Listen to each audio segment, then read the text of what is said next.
जुन्या पेन्शनची मागणी करणाऱ्या संघटनांशी बैठकीत चर्चा। अर्थसंकल्पीय अधिवेशनापर्यंत पेन्शन संदर्भात योग्य निर्णय घेणार। मुख्यमंत्री शिंदेंसह उपमुख्यमंत्री अजित पवारांचंही आश्वासन।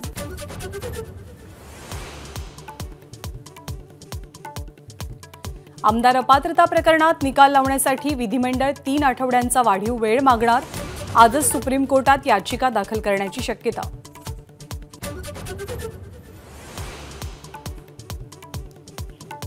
जुन्या पेन्शनसाठी राज्यातील 17 लाख शासकीय कर्मचारी आजपासून संपावर। नाशिक आणि छत्रपती संभाजीनगरमध्ये शासकीय रुग्णालयातल्या कर्मचाऱ्यांचं आंदोलन। आरोग्य सेवेवरती परिणामाची भीती।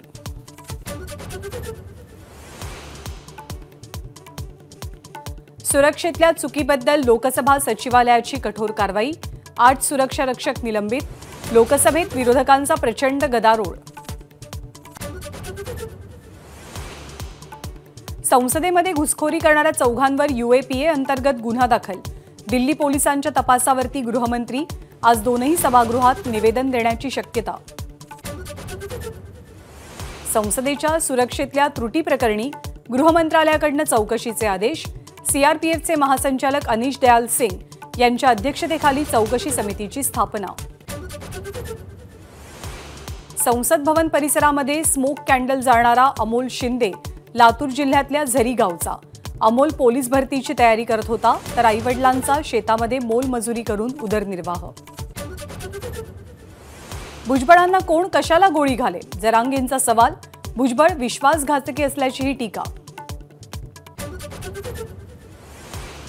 तर जरांगेंची झुंडशाही आणि दमदाटीला आपला विरोध। भुजबळांची टीका। आपण कोणत्या महापुरुषांचा अपमान केला, भुजबळांचा जरांगेंनाही सवाल। ललित पाटीलच्या सांगण्यावरूनच शिंदे गावात MD कारखाना। ललित आणि भूषण पाटीलच्या चौकशीतनं माहिती समोर। MD फॉर्म्युलासाठी लोहारे आणि पंतची भूषणला मदत। पशुसंवर्धन आणि दुग्धविकास विभागाची फेररचना। एकत्रीकरणाचा फटका शासकीय दूध डेऱ्यांना बसण्याची शक्यता। दोनही विभागाचं एकच आयुक्तालय। SC आणि ST विद्यार्थ्यांप्रमाणे आता OBC विद्यार्थ्यांनाही मिळणार आधार योजनेचा लाभ। OBC विद्यार्थ्यांसाठी ज्ञानज्योती सावित्रीबाई फुले आधार योजना सुरू।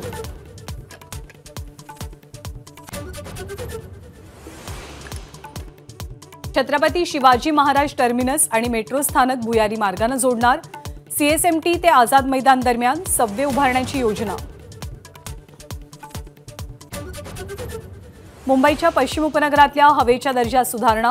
मात्र माझगाव, सायन, वरळी, BKC आणि विमानतळ परिसरातली हवा वाईट श्रेणीमध्ये। दक्षिण आफ्रिका विरुद्ध भारत यांच्यात आज तिसरा आणि अखेरचा T20 सामना।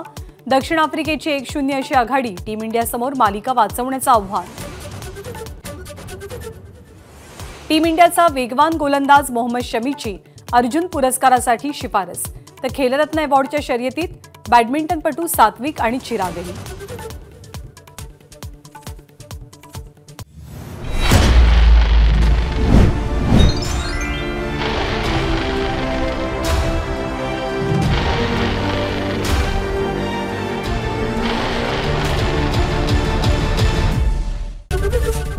ABP माझा, उघडा डोळे बघा नीट।